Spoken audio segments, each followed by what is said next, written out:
Nimbone yaradizuba mu murenge wa Gashanda ngoma y'Ubujambo Bosco aha turi ni mu karere ka Ngoma ni muri uyu murenge wa Gashanda mu kagari ka Mutsindo no mudugudu wa Kanyinya aho tuje kugera ku gasantere gahari ni nyuma yuko ako gasantere haje kuvukaho ikibazo gikomeye cyane ni nyuma yuko mu makuru twahawe n'abaturage batuye hafi y'ako gasantere ari nyiri kabari uzwi ku izina rya Mukantwari Alice w'imyaka 32 akaba ari n'abandi bari gukirwa mu majwi bari gukekwaho ko bategeye intego y'inzoga zizwi nk'ibyuma uwitwa Uzaribara w'imyaka 33 ni nyuma yuko aje kumutegera ibyuma 7 maze amaze kunywa icyuma cya gatanu ahita yikubita hasi ni nyuma yuko baje gutabara bakajya banamusuka amata hashize akanya bamugeza ku kigo nderabuzima cy'Igashanda nibwo mu masaha y'isaa 9:10 z'iri joro nibwo yaje kwitaba Imana ubwo twatunganyaga inkuru turi aho uwo nyakwigendera yanywereye ibyo byuma hari abaturage benshi bahari harimo n'abaturanyi reka tubakire kuri mikoro za radiyo Izuba baduhe ishusho nyamukuru y'ibyo bibazo dusanze hano. Njye nageze asanga nyine yaguye ubwo ngubwo nibwo abamotari bahise babahamagara bahita bamujyana kwa muganga ubwo ibyakurikiyeho numvishe bavuga ngo yapfuye. Nawe mbyumvishe gute yuko umuntu yapfuye yanyweye izo nzoga? Ubwo twatunganyaga iyi nkuru uwo nyakwigendera wari uri ku kigo nderabuzima cy'Igashanda aho yaragiye gushyikirizwa ibitaro bikuru bya Kibungo kugira akorerwe isuzuma. Tubabwire yuko uyu ukekwaho kumutegera ibi byuma witwa Mukantwari Alice w'imyaka 32 nk'uko twari tubivuze ruguru na n'izi saha agishakishwa n'inzego z'umutekano. Tera Alexandre Imboni yaradizo mu karere ka Gatsibo mu murenge wa Muhura. Abaturage batuye akagari ka Bibare mu gihe gishize kimaze nk'amezi arenga 3 abo baturage ntibari bafite umunyamabanga nshingwabikorwa w'akagari.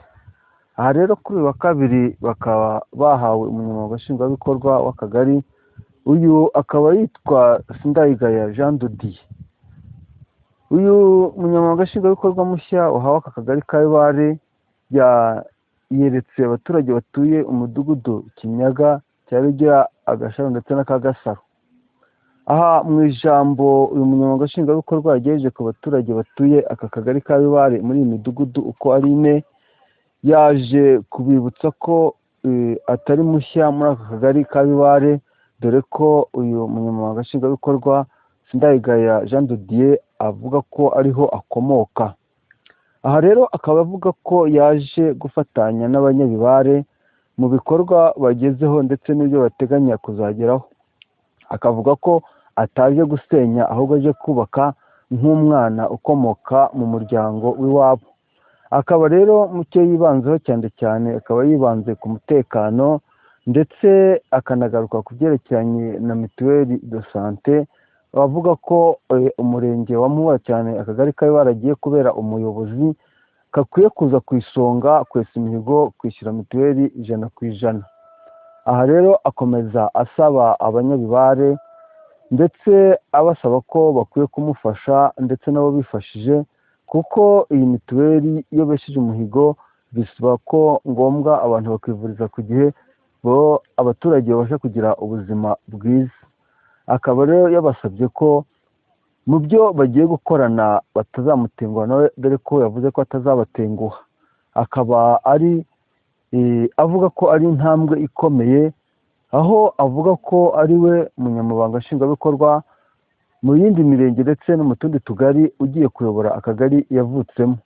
Aha rero mu kiganiro yakomeje agirana n'abaturage yakomeje abibutsa ko ibyo yifuza ko bageraho ari byiza ko atifuza ibibi byakomoka mu kagari ka Bibare dore ko avuga ko atifuza ko hajya haboneka amaraporo atari meza agezwa ku buyobozi bwo hejuru bukuriye aka kagari ka Bibare ndetse mu rwego rw'umurenge wa Muhura.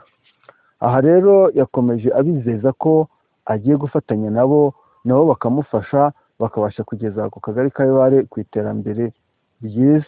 Aha rero abanyabibare ndetse cyane cyane imidugudu Kinyaga, Agashara, Kagasaro ndetse na Cyarugira bishimiye uyu munyamabanga nshingwabikorwa mushya, bamwizeza ko nabo nk'uko yababwiye ko ari umwana wabo, nabo bamwizeza ko ari ababyeyi ndetse hakaba harimo bakuru be n'abarumuna be bagiye gufatanya akagari ka Bibare kakabasha kujya ku isonga.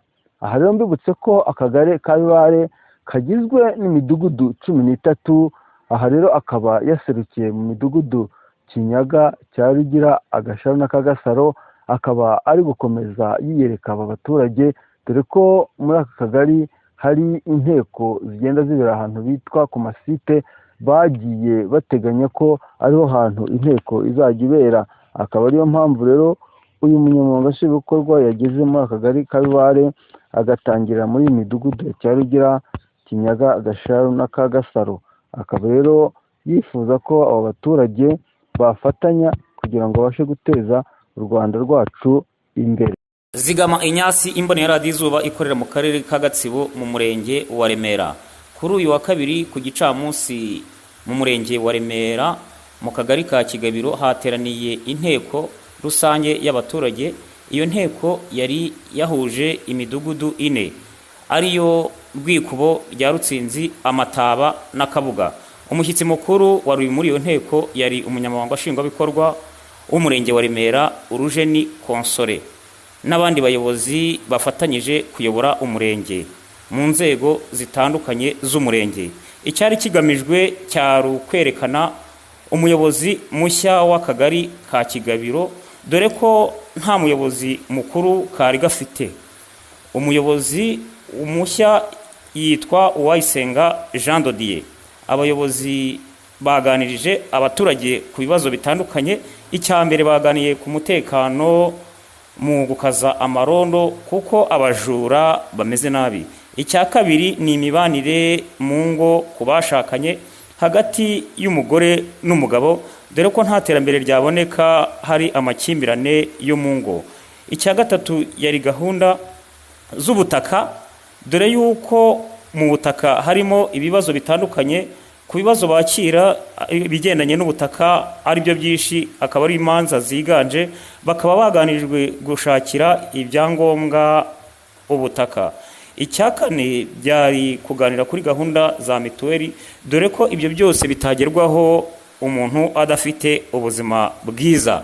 Baganirijwe, abaturage bahawe umwanya wo gutanga ibibazo, abayobozi b'umurenge bagenda babikemura, dore yuko hari n'umuturage abana be bari baranyaze isambu ariko akaba yayihawe.